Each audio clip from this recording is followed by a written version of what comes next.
It's a great mixture, and you know We're what that not going to is? be shut down. You can't hold us can't down. hold you us. can't hold down That's right. live music and Can't. the vibes that it creates and the drive and the passion for people getting together for events. Humanity always wins, Exactly. bro. You are now watching The Chris LaBelle Show. Welcome to the 10th episode For Whom LaBelle Tolls. Pretty excited. 10 episode, 10 weeks. We've been at this for about 14 weeks in total. And it's pretty awesome to be here on our 10th episode. We just hit 700 subscribers. Very humble, very awesome. Thank you all. I appreciate you guys tuning to the premieres. I appreciate the support from our team that we got here at Alavanca and for LK Visuals. And Alavanca is the jiu-jitsu gym that we're in right now. It's one of the top gyms in Canada, Western Canada for sure. We've got an incredible club here. If you guys ever interested and you want to roll with me, seriously, I was thinking that. Like, I want you guys wonder about my combat level. Do you ever just sit there and be like, is this guy any fucking good? I'm not, but I'm good enough to probably roll with you. And if that gets you in the door for your first free trial, I'm here. Let's go. Why don't you come in? We got gis, you wear a rash guard, whatever you want. Come learn jiu-jitsu. It's life-changing. And in fact, it'll save your life. And the way things are going right now, if we get shut down again, there's gonna be trouble. I guarantee you that right now. In fact, today, this day, the infamous Chris Sky was in Calgary. No joke. On 17th Ave Southwest, my favorite place to be, in Lower Mount Royal. I was on my way to Good Life. Yes, I occasionally go to Good Life, and I'm not one to support the big corporate brand, but I don't mind it. Usually there's a lot more, the ratio of women to men is more superior. It's been pretty good. Lately, not so good. In fact, it's been all dudes. Too many dudes. Guys, just a heads up, spandex, not for the gym, okay? Tights, okay, you gotta wear shorts over the tights, but you can't just wear spandex on their own. It's too much, I see too much, I'm traumatized. So the infamous Chris Sky from Toronto was here in Calgary today. Lower Mount Royal on 17th Ave, right outside Good Life. I'm on my way to the gym, all right? And it's weird because he's Italian, I'm Italian, he's a little guy, I'm a little guy. He's got veneers, I have natural teeth. He's got a giant neck tattoo. I almost thought he was from Red Deer. But no, he's from Toronto, and he was here speaking today in the pagoda in the park. I had to listen, I checked out what he had to say. I feel like if Chris Sky had a suit on, and his team around him had suits on, and there was proper branding, in fact, if he wasn't wearing sunglasses and maybe he was at a podium, because his information is pretty decent, his delivery is passionate, and he truly believes in what he's doing. And according to the numbers on his social media before they shut him down, I mean, the guy spiked. He was at almost 200,000, 300,000 followers Canadian-wide. Obviously, 80% of our country is vaccinated. 80% of this country is vaccinated. I don't fucking believe it, because I'm not vaccinated. Majority of the people I associate with aren't vaccinated, and no one seems to care, because I don't care if you're vaccinated or not. It's not my fucking problem. You know what? In fact, it's not my business. I don't promote on my Instagram, I'm not vaccinated, but everybody who gets vaccinated is so happy to show their little Band-Aid. Why the fuck do you need a Band-Aid after a needle? Like, how bad are you bleeding? Seriously. Anyway, I don't know if you guys could survive a round or two with me, but maybe you could. I don't know. Vaxxed, not vaxxed. End of the day, there's an agenda. We don't know what it is, but it didn't stop Stampede. It's one of the best Stampedes I've ever been to. Yes, the numbers weren't quite the same, but the jubilation, the genuine authenticity of people enjoying being out and celebrating was never more evident than this past Stampede. In fact, I even celebrated to another level. I went to my first EDM concert, my first music festival that was electronic. I've never been to one of them before. Never been to Shambhala or any of these kind of really large-scale events. I've seen them, they look amazing, but for some reason I don't participate. I've seen Guns N' Roses at Madison Square Gardens, Metallica, Iron Maiden, Snoop Dogg, Drake. I've done it all, but I've never done electronic music. And it was my first experience. I have to give a very specific nod, a thank you, a congratulations to This Is Blueprint. This promotion group was phenomenal in orchestrating one of the best events that I've been to in Calgary. You see, the final night, the 10th night of Stampede, they had Deadmau5 at their Badlands Music Festival. Now, for my first go, I looked at the lineup. I saw a week. I didn't know the other names. They were big, but I didn't know them because I don't follow that genre of music. But I knew Deadmau5. And I've seen him before online and in video, and I'm like, I don't mind it. I didn't mind his music. And I thought, this is it. This is the one I'm gonna go to. But every day it got closer to the event, I got more anxiety. I started to doubt why I would go there. I started to think about things like, holy fuck, I'm 45 years old. Do I really need to be at a music festival? Do I really need to see a bunch of millennials chewing their cheeks off? But I was like, not everybody's gonna be there partying hard, raving. I knew there was gonna be people there just for the experience, to be celebrating being out from the pandemic, celebrating life from being locked down. And I knew that was the motivation for majority of people going to that event. And I had to be a part of that. I had to experience, because every day we're living this life, we're free. We survived the pandemic. The complaining that I'm hearing about that shutdown, this is shut down, these restrictions, who's vaxxed, who's not. Yo, we survived a pandemic, right? We're supposed to be the weakest generation. This like 21st century, we'd never make it like the other centuries have. We did. And I saw it with my own eyes. I partied and celebrated with the same people. You see, there was over 3,000 people in that tent. 3,000 people over 10 days. That's 30,000 people that attended the event, that partied and celebrated face to face, arm to arm, shoulder to shoulder. And you know what? There was no fear. There were no masks. People were in the moment, they were present, and I saw it with my own eyes. Nobody had the fear of being in public and being in close quarters. It's time to move on. No more talk of restrictions and shutdowns. End of the day, we are what we project.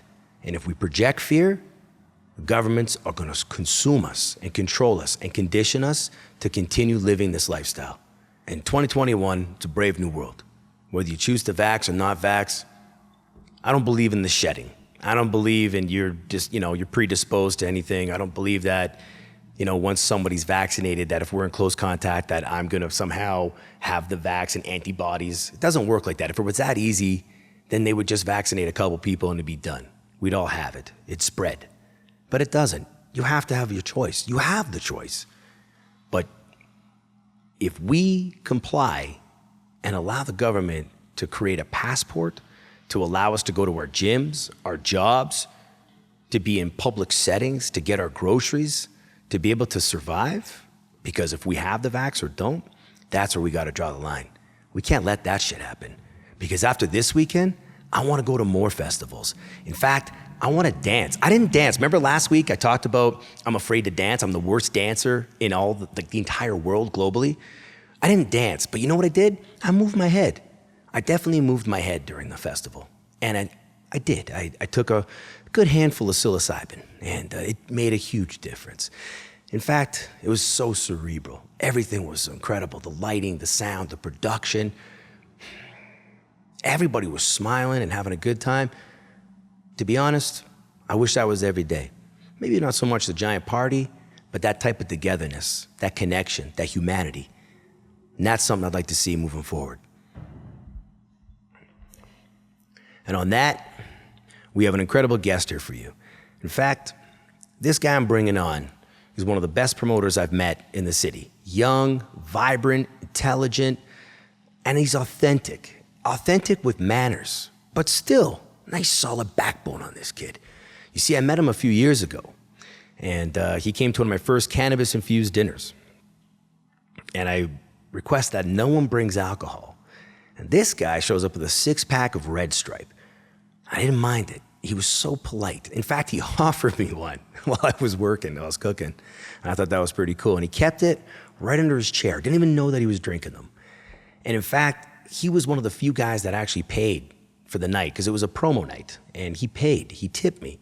And in fact, not only did that act of kindness in that moment, it proceeded. He, in fact, came to my next dinner, and my next dinner, the rooftop patio dinner, downtown Calgary. It's told one of the best events this city's ever seen, and it actually was. It was phenomenal. LK Visuals did this video here that you guys are watching.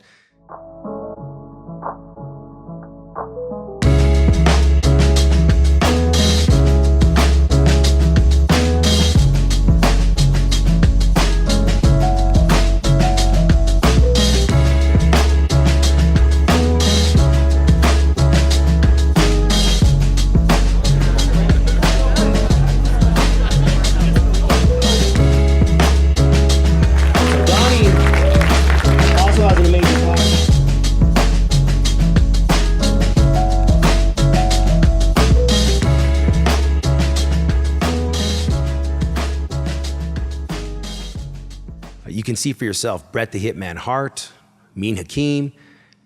This was an incredible opportunity for togetherness again.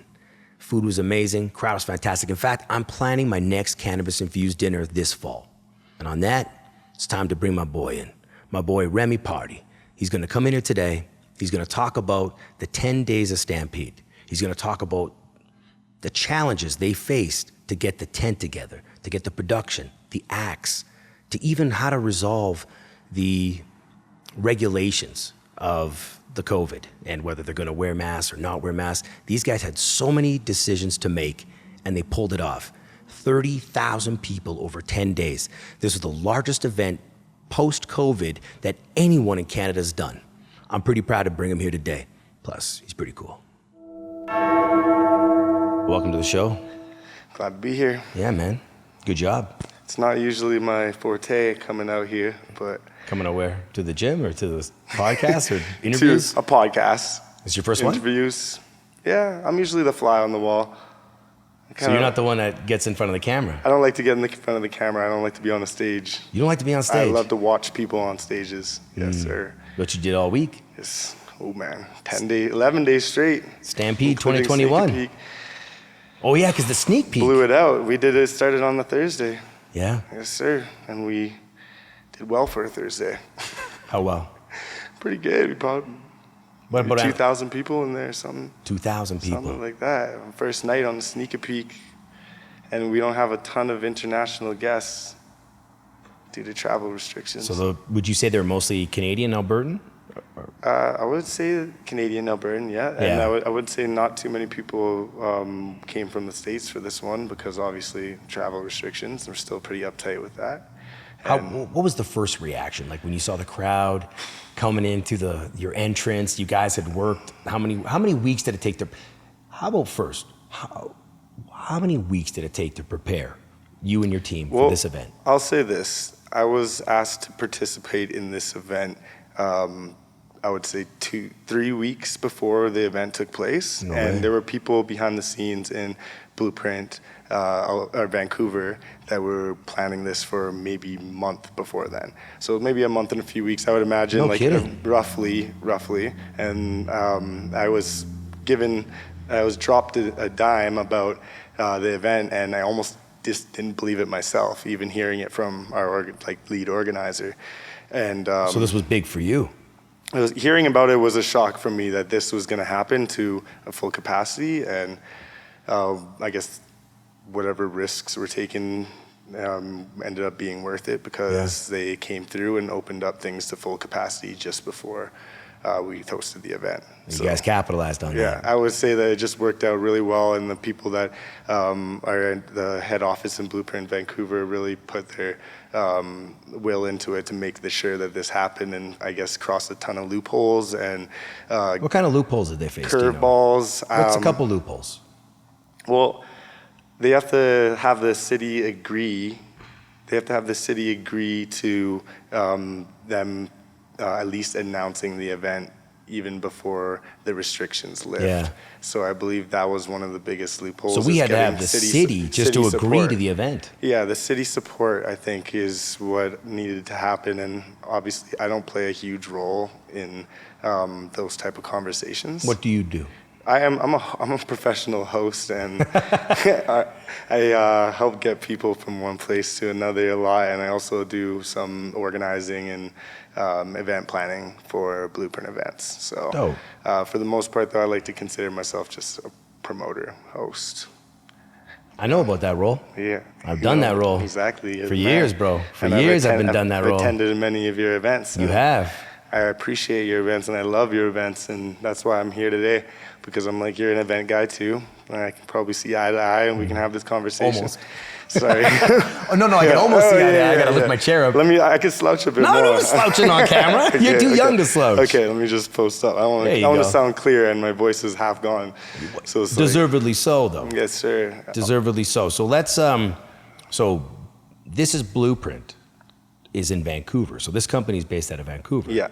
And how long have they been in business for? I believe founder Alvaro Prohl he started in 1992. Holy. Yeah. He's been around a minute. He's an OG promoter in the city and No way. absolute legend. He built an empire there in Vancouver, and it has made its way over to Alberta. Wow, so it's expanding. It's expanded, yeah, and in a really great way, as we can see over. Yeah. You know, like I've been working with Blueprint Alberta division for 7 years now, and before then I was just working with Aqua Audio, which I'm sure Mikey. some of you Calgary people know, Mikey DeRosa. Mikey DeRosa. Started Aqua Audio. We'll have him on here one day. Eventually joined forces with Blueprint, Aqua Audio and Blueprint, and next thing you know, Blueprint Alberta is making some waves in the city and changing the scene. You don't think they made waves this week? We made its wave. We've been making waves. Buddy, you guys, like literally, this was post restrictions, post shutdown. Like some people didn't even come out of the house until last month. And now you guys put together during Stampede with all the regulations and restrictions, and the city had to agree, and then get how many acts? How many acts did you guys have to get together? How many were there?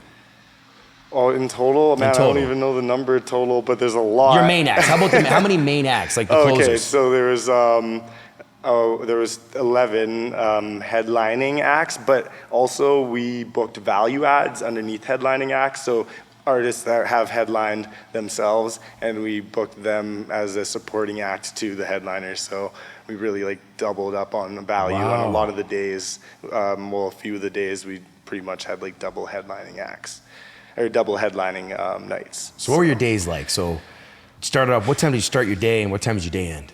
Well, it really depends, right? Like, I was on the artist, like what I was asked to do with the festival was organize all artist hospitality, ground transport, and host. And on top of that, I got to help curate a lot of the supporting local lineup. So you put the local lineup together? Yeah, I put quite a bit of the local lineup together. I'll take a fair bit of credit for it.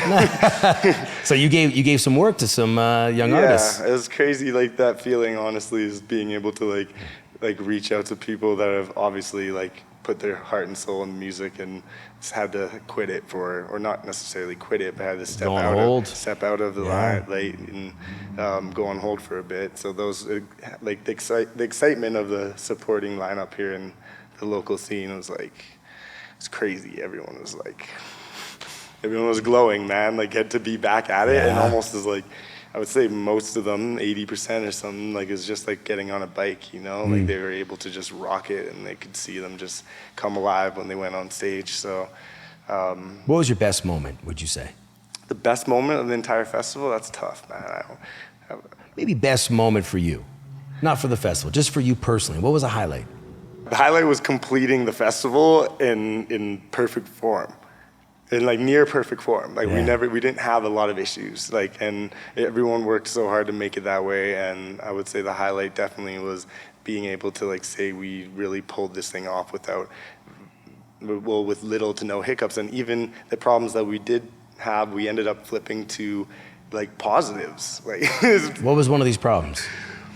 Well, one of the people on the bill who was on the double headlining act, we had Manila Gray, and it was a tough night too. Actually, a Monday night we had Manila Gray headlining with Jazz Cartier, so both Canadian artists, and Jazz Cartier had some flight issues, was not able to attend the festival. So this is like one of the headliners, like easily. As a promoter, yeah. I've seen that back in the music days. Oh, right. But even the old days, Canadian ones too, like Shock Claire and all them that we used to way back when the Baby Blue Sound Crew, like there was all, we'd have that thing with Winnipeg, would be like 300, 400, 500 people in a club, and it'd be like 3 a.m. Okay, he's just getting to town. He's gonna be here in 5 more minutes. Yeah, was that tough? To be honest, there was a little bit of, we were sweating it a little bit for literally just a little bit, because the solution that we came up with ended up blowing out a great night as well. No way. What'd you guys do? We booked Joash Charles, who is a very, I would say, talented DJ in the city and a huge hip hop guy. And we had him play extra through the night. And then we had Manila Gray close out the festival, and they closed it out with such an explosive set that it was like no one could complain. Wow. You know, so like we filled it in with a local act that kept people jumping, that kept the crowd going, and it was like we didn't really hear too many complaints from that. Nice. And then I guess there was an issue with another, not so much as an issue, but we ended up having to cancel, or one of our acts canceled the Thursday night, and we ended up booking a massive Canadian female DJ last minute. You were saying that. Now you had mentioned that having a female artist on the bill was a big thing. Well, having plenty of female artists. Plenty. There was more. There was a few. That's the mood. Like right now, it's like there's a lot of extremely talented female DJs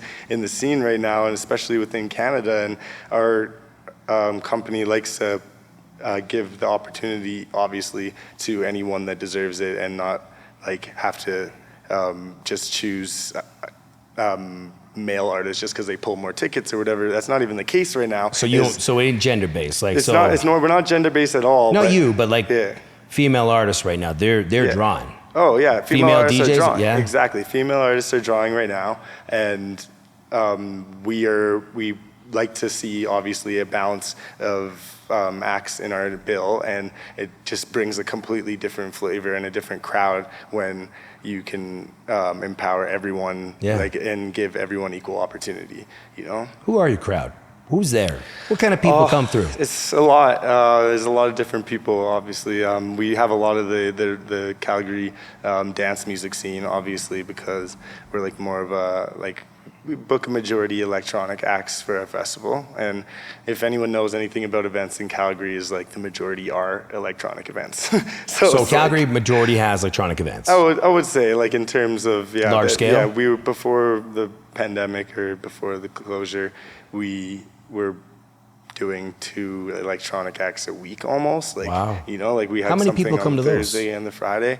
We were doing like anywhere. It depended what venue we were throwing at, right? And what artists we were bringing. But we were trying to move the city forward by booking acts either up and coming or acts that are just maybe not in the limelight or whatever, and we book them on Friday nights at Knoxville's and call it No Filter Fridays, and so we can just give people a place to go and create a community that is like new and fresh and kind of bring everyone together, as opposed, you know, like we kind of like went and decided we're gonna put electronic music in the city every weekend, and people are gonna learn to love it.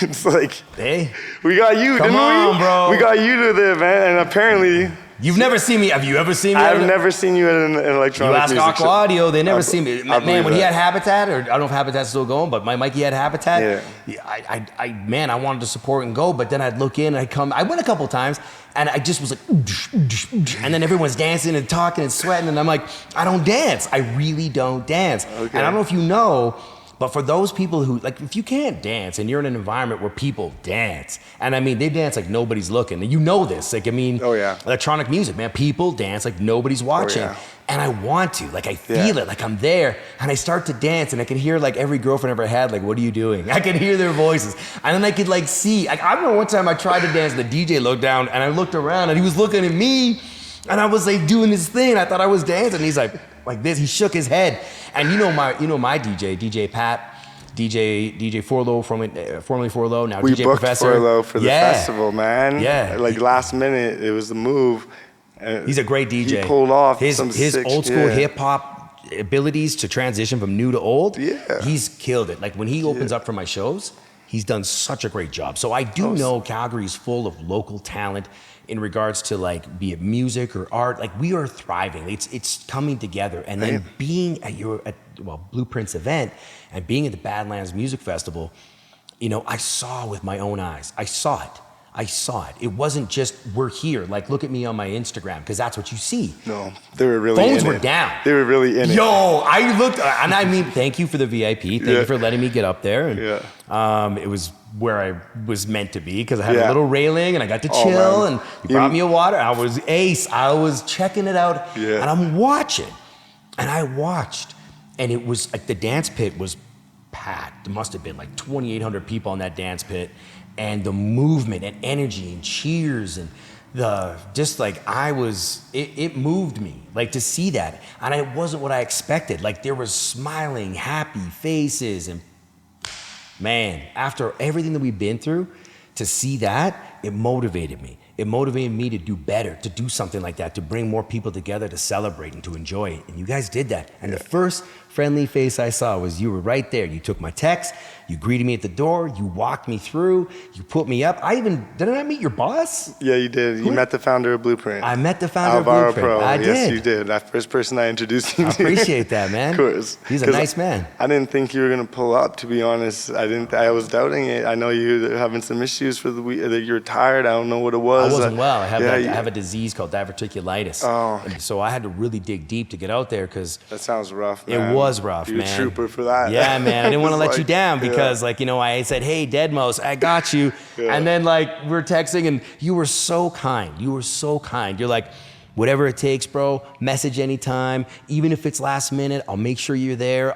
Bro, come for 20 minutes. Just lean against a rail. I'll get you water. Just experience it for a few minutes. Yeah. And I stayed. I didn't even know that was your first EDM event either. That's 100%, so bro. funny that when I was convincing you, I was just like, I feel like that's kind of sometimes how I would convince anyone, any good friend that would want to come, So I'm glad that brother, I put enough effort in. I was so tired too, and I managed to get you out here. I'm proud of myself. Yeah, man. It was like your energy was amazing, man. Yeah. You bounced. I got it on video, man. You walked me in and set me up, and I Last flew night. solo. I went solo. Yeah. And you know what? I'm so glad you did too, Yeah, because man. I actually wouldn't have been able to get you +1. And that was a it was a tight evening. And obviously, we need the support from our customers more than ever. Yeah, right? so I saw the VIPs. I was right by all those VIP tables. Yeah. They paid good money to be there. For sure, But and people did show out. And They they did. support. So I saw the bottles flowing. Yes, sir. And I saw your staff. And even think about it, technically with the sneak a peek, 11 days. Yeah. But your staff, I gotta yeah. be honest, they didn't look tired. They were still enthusiastic. And I knew some of them, Bingo. and they had smiles on their faces. Right. And I was like, okay, this has been a good 11 days. yeah. Because you go to other tents or you go to other places, man, people are, Trashed. first thing they say to you, oh, I'm so tired. I just want to drink. I don't need to know how tired you are. Good job, way to go. Oh, you want a tip? Here you go. This year Nobody there. Staff was not overworked. It was scheduled perfectly. Honestly, you can give all the props to Jeremiah Jersic. Jeremiah's a good man. Jeremiah, Yeah. he does a lot of the staffing. And Danny Triflau, I think is how you pronounce her last name. She was helping with the staffing as well and the organization of all the bartenders, and they made it so that these guys weren't overtired and they were doing the right amount of hours, and they were able to. Some of them were able to enjoy a night or two of the festival instead of just crushing out 11 days straight and stuff. So they all had stories to tell. We had a bouncer. We had it's funny because we had people working the festival, and last minute we were did some shift moves of the schedule. So we're and there were also artists on the bar staff and in the security staff, and there were moments where we're oh, we actually need an extra DJ here for an hour, and we ended up having to pull these artists that work for us from their bar position and put them on the or bar or security position and put them on the bill. And that's DJ Forlow. DJ Forlow. We put him on last minute as an open concept, and he goes by DJ Professor now. Oh, is that right? Okay. Yeah, I hope I don't get it wrong. I don't know. No, he went by DJ Forlow, That DJ Forlow, and now he's DJ Professor. Okay, well on his he went by Forlow? on his logo, he went by Forlow for the crowd. Forlow. Yeah, it was. We put his logo up on the screen. So. Pat, you need to hit me up because I know you're sitting there right now. You know Pat too. You know maybe Pat. he has multiple aliases. I got multiple personalities. When I have a multiple alias, who gives a fuck? Either way, Pat, you're phenomenal. He's great. And he's great. Yeah, and you know what? Thanks, Pat. Thanks for always hooking me up on my shows too. Thanks for always being there, man. And so you pulled Pat out. So you're pulling staff out to spin. Yeah, exactly. So that obviously that type of energy transmits too. You got a bar you're working next thing you know, the person you're working next to is on stage, and then you're yo, what up? You're just on stage. Kate is another up and coming female DJ in the city, and she's excellent. She played an amazing set. Nice. Kate who? Her name is actually Lainey.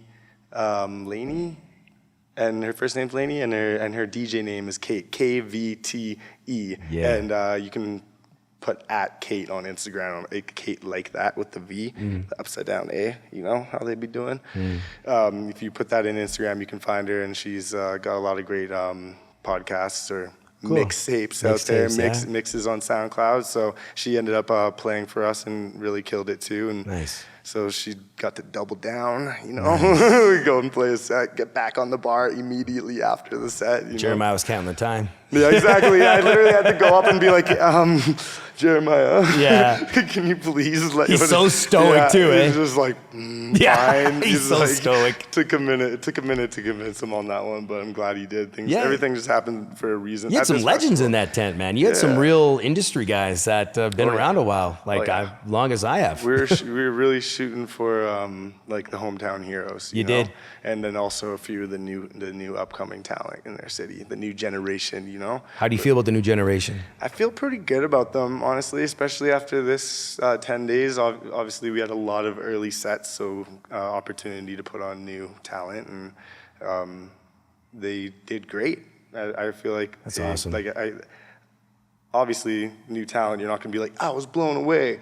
Most of the time, they're not going to blow you away because they're still nervous playing on a stage like that. Like, it's crazy. You know, it's a massive stage, huge production. The sound is... Production was crazy. Those screens, those lights, that's... The sound?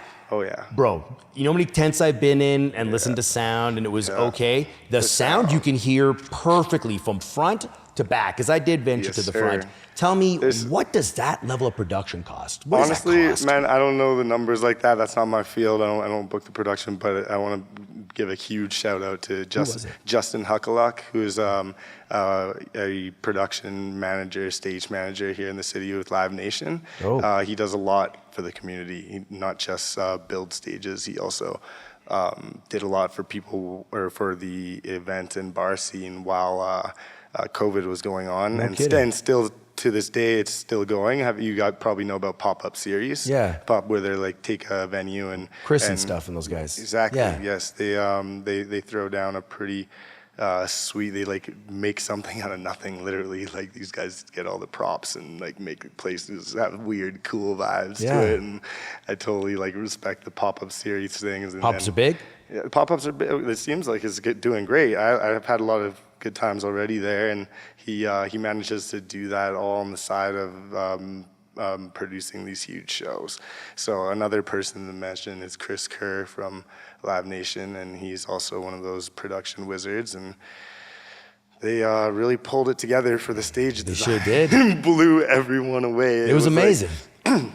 I literally felt like one of the stages at Coachella. Like I'm not even. I don't want to talk it. Like I'm not. No talk, bro. I'm not talking it up by saying that. Like I was just like it literally had that level of production and sound. So it was comparative. And it was comparative to me. I've been to Coachella 4 times, and they have a lot of stages, and they're pretty high end when it comes down to like their productions. And I would say that this was comparable to a stage at Coachella. Where does Calgary rank in the electronic music world? Where do we rank? How about in Canada? That's a hard question. Where are we at in Canada? Are we up there? I would say like Montreal is probably, or Toronto are probably in the leadings because they do bigger festivals. But how are we doing? Well, the Calgary Stampede's nothing small. It's a world event. It's a global event. Yeah, and we also have Chasing Summers. It's a festival that like is that COP? A ton of people. They last time they did it at Fort Calgary, I think. Calgary, cool. Yes, so we do raves. We definitely do festivals. Like, so would you say, because a guy... I don't know what we rank, though. Would that be... Would Sunday, like, would that night consider a rave? Would that be a rave? A lot of the nights, yes. You would have got a very ravey vibe from it. Because the amount of, obviously, lights and lasers and CO2 and the sound quality, the visuals. Can we talk about... Now, I know... you know me. I'm a man that loves his mushrooms. Okay. And I'm a man who parties, and I have definitely taken my fair share of Molly in my day. I did not You tried to offer me shrooms, and I was like, no, sir, I am working. If anybody knows me, I always have a pocket full of mushrooms. So, and if I don't, it's because I took them. It's my medicine. Now, obviously, in the rave culture, right, people like to experiment with psychedelics and whatever else. Is it any different here than it is around the world, or people are experimenting? It's safe to say that, like, I don't know, 1 in 5 ravers out there like to do a little bit of hallucinogens at the party, and the other 5 or the other 4 out of 5 like to do other types of things, uppers and whatnot. And Is it common? It's pretty common, and obviously, like part of throwing a successful event is having the necessary protocol and systems in place so that people that make mistakes or whatever and go too overboard are taken care of like that. Nice. You know, so it's like. I like that. That's very authentic, and I expect that of you. Yeah. Just, I mean, I know that you're part of a group, but sure. The That's way not you my articulated field, that, that's what I like about you. You're authentic, you're genuine, you care about people, and you'd hate to see something happen to them. Absolutely. Because we all party. Safety is a massive part of it. Safety's huge. Even in my events, man, it's fucking dinner. It's a cannabis dinner, and I have security, and we test the food, and everything's measured, and it's not a joke. Like, you know, I have CBD on standby. We have, you know, we have water for everybody. Nobody drives. You seen the eyes. I've been there. You left your sunglasses, and I made sure you got them, even though after I wore them for a week. And your son. And my son wore them too, yeah. Yeah.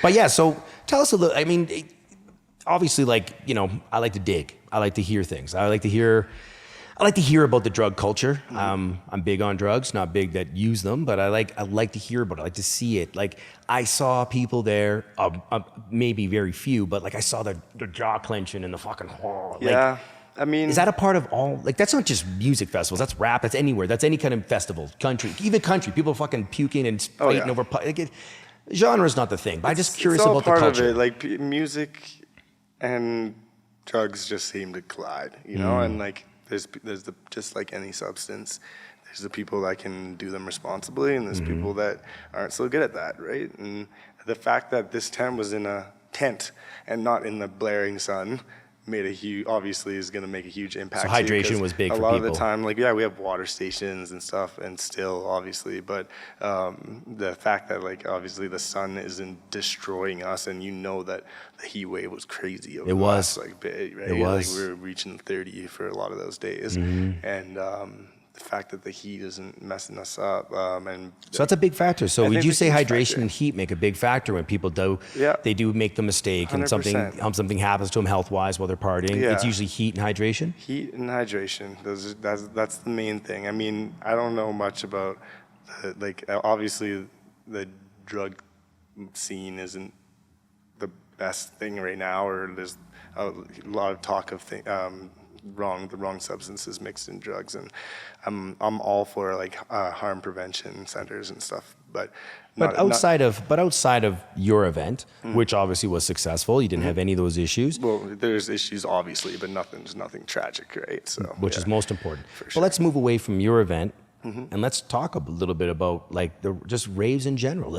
Dance music in general. So when, like, say people go to Shambhala and Coachella. Okay. We can get down with this. Yeah, I know. I'm pulling it away. You're being business oriented, and I respect yeah. that. And I think my viewers are intelligent people. We know that. I wanted just to congratulate you and congratulate everything going on. I love the event. Yeah. And you did a fantastic job, and I wanted to give you the accolades and your team accolades and Calgary accolades for the success. I loved it. You got me out. I had fun. I didn't drink. You saw what it was like for the whole 9-10 days leading up to that event. I was spying on my stories. I'm like, everybody's having a good time. And I'm like, I had to. That's how great it looked. Yeah. You got a 45-year-old man out there, rolls in solo. I got a handful of mushrooms, and I'm sipping on water, and that's all I did but shake hands and hug people. And you said something so compelling to me in that moment.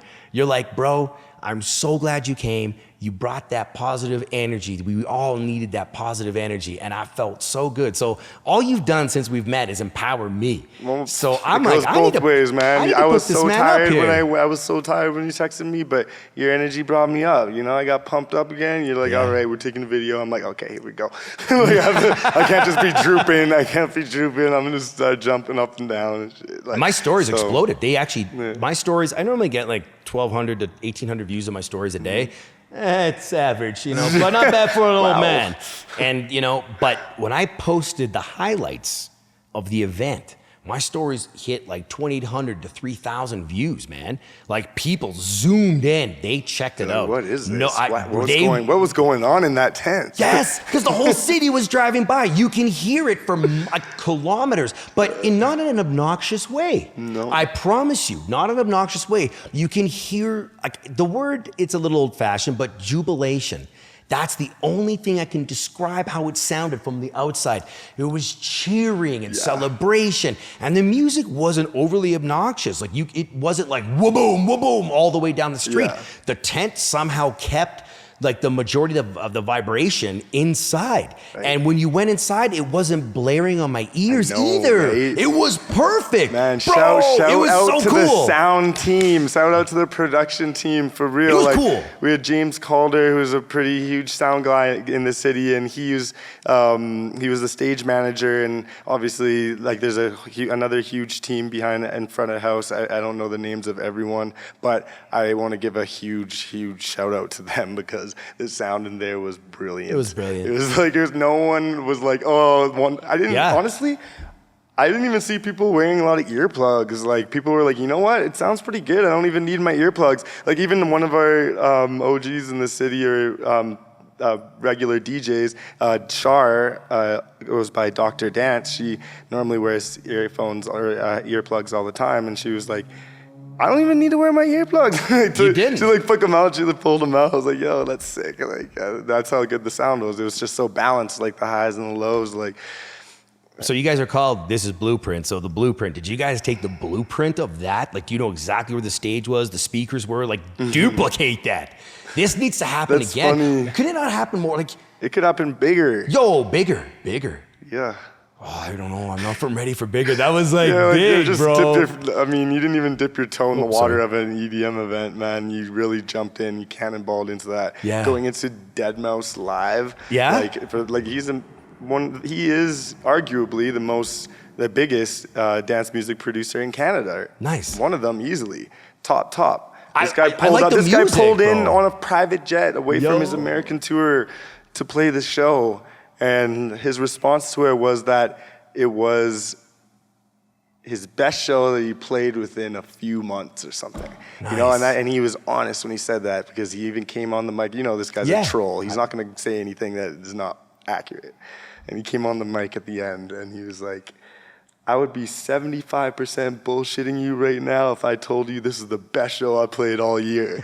And then he was like, I would be 25% telling you the fucking hard facts if I was telling you this is the best show I played all year. Yeah. He was like, that's a pretty big deal for like a guy that's like a crick. He literally played for like 3,500 people like weeks earlier. Yeah. You know, like that's the thing. So that means that there was something special that was in that tent. Mm-hmm. And he was an honest guy. A lot of DJs will go up and say that, right? But I feel like I don't know much about the music, but I do know I'm an empath. I can feel everything. And I've been around for decades, and you know how many events I've done, from MMA to comedy to dinners, you name it, nightclubs, done it all.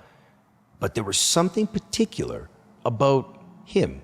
There was something particular about, as we were talking about production and lasers and people, but his music, just the words transcended. Like, it just really got me to like the ether. Like, I went a little, like, I just kind of like, I was standing, you know what's funny? I was standing next to one of my buddies. He's 45 as well, and big lifter, and him and I were standing next to each other, and we stopped talking for about 20 minutes.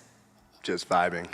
Not dancing, but just, and I literally felt like he was telling us a story with his music. Yeah, definitely. And Does that that's sound funny good? that you say that, because Deadmau5 is one of those artists that will only play his music at his shows.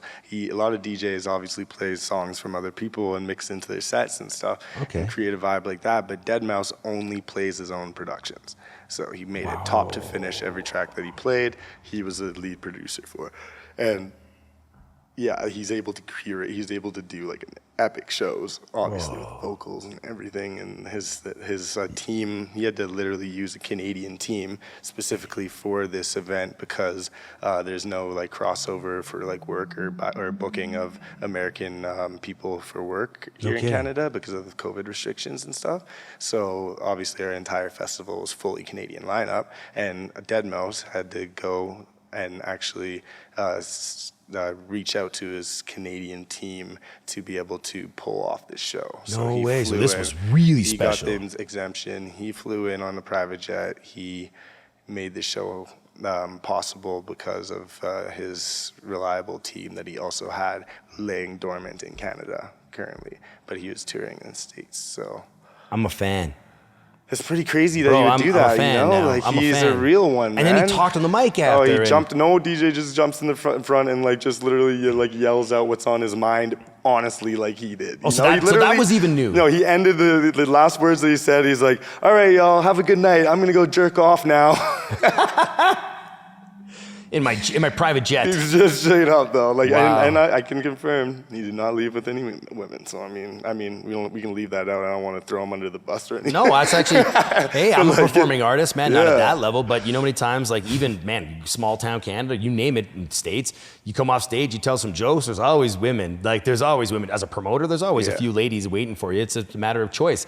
And at that stage of the game, if you can elevate yourself to be like, I'm just going to get right to the jet. And that's Yeah, professionalism. he came in and came out. It was crazy, and That's how it is, man. You have to be he rocked it. nice. Like, And he seemed sober. Like, he didn't seem like he was. It was crazy to think that, like every show leading up to that was so good, but he managed to really put everyone else, like, not to dust. Obviously, everything was amazing, but he managed to do the most explosive show. No way. And it was the closeout show that everyone expected. You know, it was like there's not a single person out there that walked away from that was like not satisfied, like leaving that 10. Bro, I put you on my podcast. I'm like, I don't know what I just did. I had nothing to do, because I mean, obviously I medicate myself with mushrooms all the time, but like, it had nothing to do with it. I literally you had was that there good as of a time. as a human being. I drank like 4 water I literally bottles. looked at my phone. I'm like, man, this guy's really asking me to be on his podcast. I'm like, Yeah. I was So like, this I'm is not- big for you. I was like, I'm not gonna do this at first, and then I'm like, you know what? The amount of times that we've been saying that we need to kick it and like Yeah. actually hang out and have a conversation Yeah. and not just see each other in passing and at each other's events when we're working Yeah. and whatnot. The amount of times I was like, you know what? This can be it. We don't have to sit down at a cafe for coffee. Yeah. We can actually do Chop this it up. fucking thing, and I'll just like pretend this camera's and this microphone is in here, and here we are. So My man, Let's appreciate get that. Yeah. That's considerate.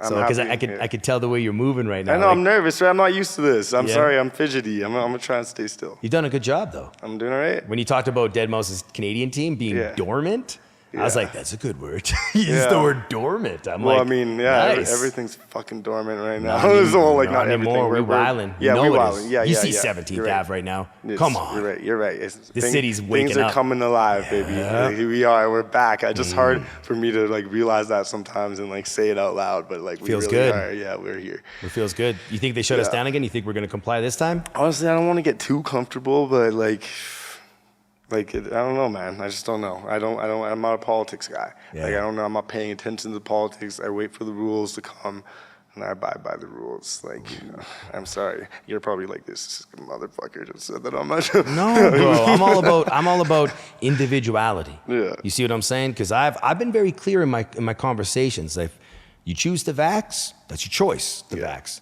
If you choose not to vax, that's also your choice. But I'm very adamant, if asked, I'm not vaxxed. I don't plan to vax, as you know, and during the shutdown. Well, and it surely lockdowns- would be nice to have the choice. And everyone's like, you do have the choice. I mean, I mean, if you want to continue life as usual, you don't really, actually. Quebec's already talking about a passport starting in Exactly. September. It's like, I don't know, I Passport saw to it. go to your job, to I get knew that was groceries, to gonna watch a happen. movie, to go just to leave your house. Like, Give me a break. I knew something was like going to happen, and I don't know. Like, I just don't know what to expect because of all the shit that's been going on. But I know very well that I will always try my best when the opportunity opens and the window is there. I will always be there, and you're the same motherfucker, because I remember when you were facing these issues, like I was around a year ago or close to a year ago near Halloween, when you're throwing your Halloween Yeah. party, and you were stressing because they're like the rules The keep day changing, of. flip The flop. day of. Yeah, And the man. venue owners, the people that own You're that a dope lot- ass house, for were like, sure. Chris, did you see this? As I'm setting up, and they're like, Yeah. Calgary just passed a bylaw that it's now no events,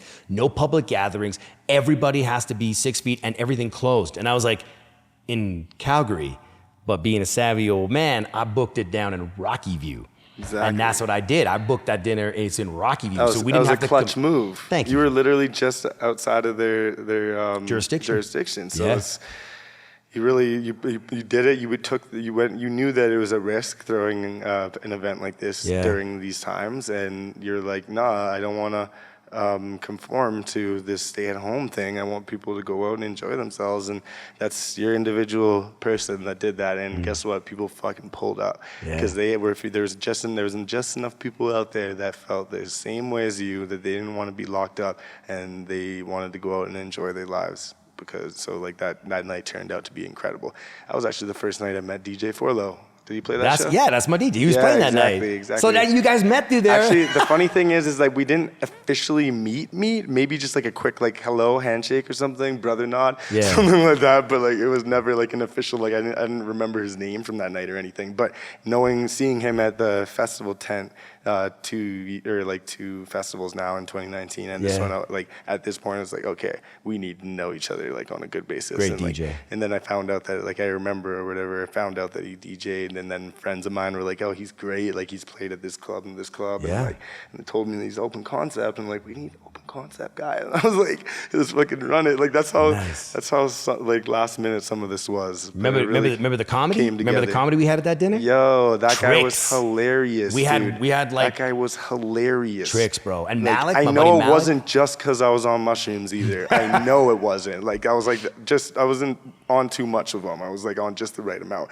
And that was some funny shit. Yeah. Like, it was just the jokes that were so perfect for what we were doing at that time, throwing an event during COVID, like a legal, technically, event during COVID. Yeah, man, we're because we're outside there. of the jurisdiction, just literally like 10 minutes outside of the city or less to be able to do that was crazy. And yeah, you pulled that off great. I mean, I was I brought like maybe 20 people to that event. I know you did. And every single one of them came out of it like, that's the best time I had in a long time.